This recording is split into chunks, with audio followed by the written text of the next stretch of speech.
కేంద్ర ప్రభుత్వం ఆధార్ తరహాలో రైతులకైతే ప్రత్యేక ఐడి గుర్తింపు కార్డులు జారీ చేయనుంది. ఈ స్కీమ్ అనేది తెలంగాణ రాష్ట్రంలో ఈ రోజు నుంచి అయితే స్టార్ట్ అవుతుంది. దీనికి సంబంధించి మీకు ఎటువంటి డౌట్ ఉన్నా మీ దగ్గరలోని ఏఈఓ అధికారిని అయితే సంప్రదించండి. ఈ కేంద్ర ప్రభుత్వం ఇచ్చే ప్రతి సబ్సిడీ కానీ అమౌంట్ కానీ ఎటువంటి స్కీమ్ కానీ మీకు వర్తించాలి అని అంటే ఖచ్చితంగా మీ దగ్గర ఈ ఫార్మర్ ఐడి అనేది అయితే ఉండాలి. ఈ పిఎం కిసాన్ అమౌంట్ 2000 ప్రతి 4 నెలలకు ఒకసారి పడే అమౌంట్ కానీ, ఫసల్ బీమా యోజన కానీ, సాయిల్ హెల్త్ కార్డు కానీ ఇలాంటి స్కీమ్కు కనుక మీరు వర్తించాలి అని అంటే ఈ ఫార్మర్ ఐడి ఖచ్చితంగా చేయించుకోవాలి. ఇది ఈ రోజే స్టార్ట్ కావడం అయితే జరుగుతుంది. ఈ స్కీమ్ స్టార్ట్ అయిన తర్వాత ఈ స్కీమ్కు సంబంధించి ఫుల్ డీటెయిల్స్తో కూడా మన ఛానల్లో వీడియో చేయడం అయితే జరుగుతుంది. మీకు ఎటువంటి డౌట్ ఉన్నా మీ ఏఈఓని అయితే సంప్రదించండి. లేదంటే మీ దగ్గరలోని సిఎస్సి సెంటర్కి అయితే వెళ్ళండి.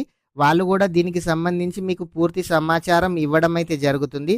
ఫ్రెండ్స్, ఇంకా ఎవరైనా సరే ఈ వీడియో కనుక లైక్ చేయకుంటే వీడియోని అయితే లైక్ చేయండి. Thank you friends.